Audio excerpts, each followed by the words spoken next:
नमस्कार मंडळी. विचार करा, एक लहान मुलगा ज्याला समाजानं वाळीत टाकलं, तोच मुलगा पुढे जाऊन अख्ख्या महाराष्ट्राचा माऊली बनतो. हे कसं घडलं असेल?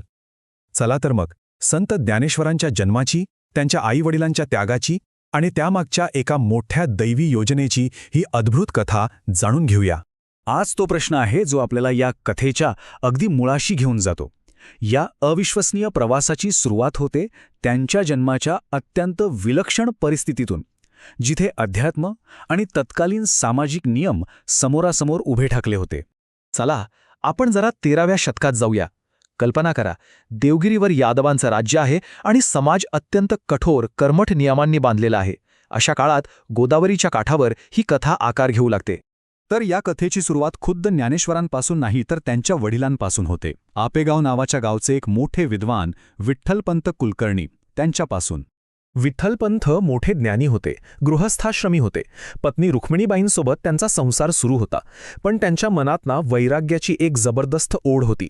सगळा संसार सोडून फक्त ईश्वराच्या मार्गावर चालत राहण्याची एक तीव्र इच्छा. त्यांच्या मनात एक मोठं द्वंद्व सुरू होतं. एका बाजूला होतं संसाराचं कर्तव्य, पत्नी, घर, जबाबदाऱ्या, आणि दुसऱ्या बाजूला होती संन्यासाची ओढ, त्याग, गुरु आणि ईश्वर प्राप्तीचा मार्ग. आणि हाच आंतरिक संघर्ष त्यांना एका मोठ्या निर्णयापर्यंत घेऊन जातो. त्यांनी ठरवलं, आता काशीला जायचं, एका सद्गुरूंकडून दीक्षा घ्यायची आणि संन्यास स्वीकारायचा. काशीमध्ये त्यांना गुरुही भेटले, रामानंद स्वामी. दीक्षा मिळाली, त्यांचं नाव झालं चैतन्याश्रम. पण हे सगळं एका मोठ्या असत्यावर उभं होतं. विठ्ठलपंतांनी आपल्या गुरूंपासून एक खूप मोठी गोष्ट लपवली होती. ती म्हणजे ते विवाहित होते. जेव्हा सत्य समोर आलं तेव्हा गुरूंची आज्ञा अगदी स्पष्ट होती. ते म्हणाले, खरा संन्यास भगव्या वस्त्रांमध्ये नाही, तर आपलं कर्तव्य पूर्ण करण्यात आहे. परत जा. आणि गुरूंची ही एकच आज्ञा पुढे घडणाऱ्या प्रत्येक दैवी घटनेचा पाया ठरणार होती. बरं, विठ्ठलपंत आणि रुक्मिणीबाईंनी गुरूंची आज्ञा शिरसामान्य मानली. ते परत आले.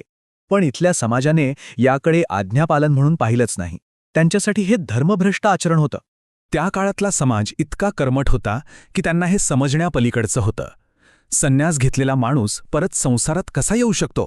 त्यांच्या दृष्टीनं हे एक अक्षम्य पाप होतं, पवित्र परंपरेचा अपमान होता.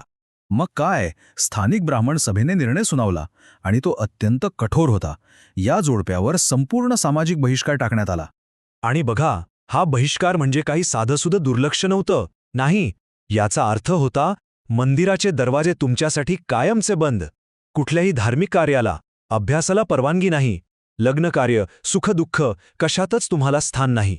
म्हणजे अक्षरशः समाजाच्या नकाशावरून तुम्हाला पुसून टाकण्यासारखं होतं हे. पण म्हणतात ना, जिथे सगळी दारं बंद होतात तिथे देव कुठून तरी वाट काढतोच. ह्या प्रचंड त्रासाच्या आणि एकाकीपणाच्या काळात त्यांच्या घरात एका दैवी कृपेचा प्रवेश झाला. त्यांचा पहिला मुलगा निवृत्तीनाथ जन्माला आला, ज्यांना स्वतः भगवान शंकराचा अंश मानलं जातं. या अंधारलेल्या आयुष्यात हा जणू पहिला आशेचा किरण होता. त्यांच्या पाठोपाठ जन्म झाला ज्ञानदेवांचा, ज्यांना साक्षात श्री विष्णूचा अवतार मानलं जातं. याच मुलाला पुढे संपूर्ण जग ज्ञानेश्वर माऊली म्हणून ओळखणार होतं. मग तिसरा पुत्र जन्माला आला, सोपान, जे ब्रह्मदेवाचं रूप मानले जातात. आणि सगळ्यात शेवटी त्यांची कन्या मुक्ताई, जी स्वतः आदिमायेचं आद्यशक्तीचं रूप होती. विचार करा, ज्या घराला समाजाने वाळीत टाकलं होतं त्याच घरात या 4 दैवी बालकांनी जन्म घेतला. या मुलांच्या जन्मानं घरात नक्कीच आनंद आला, पण समाजाच्या बहिष्काराचं ते ओझं काही आईवडिलांच्या मनावरून उतरलं नाही. विठ्ठलपंत आणि रुक्मिणीबाईंना आतून एकच गोष्ट पोखरत होती की आपल्या हातून घडलेल्या चुकीची शिक्षा आपल्या मुलांना भोगावी लागतीये. त्यांचं भविष्य अंधारात जातंय, ही वेदना त्यांच्यासाठी असह्य होती. आणि परंपरेनुसार असं सांगितलं जातं की हीच वेदना सहन न झाल्यामुळे प्रायश्चित्त म्हणून त्यांनी अखेर देहत्याग केला. आणि ती 4 लहानगी दैवी मुलं या जगात पूर्णपणे अनाथ झाले. तर अशी आहे ही जन्माची कथा. एका बाजूला गुरूंचा आध्यात्मिक आदेश आणि दुसऱ्या बाजूला समाजाचे कठोर नियम. या दोन्हीच्या संघर्षातूनच या 4 दिव्य बालकांचा उदय झाला. ही कथा जाता जाता एक विचार आपल्या मनात नक्कीच सोडून जाते.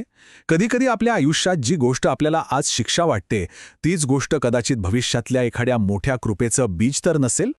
पुढच्या भागात आपण पाहणार आहोत या 4 अनाथ भावंडांचा पुढचा खडतर प्रवास. निवृत्तीनाथांना त्यांचे गुरु कसे भेटतात आणि ज्ञानदेवांच्या ज्ञानेश्वर बनण्याच्या प्रवासाला सुरुवात कशी होते हे पाहण्यासाठी आमच्यासोबत नक्की रहा.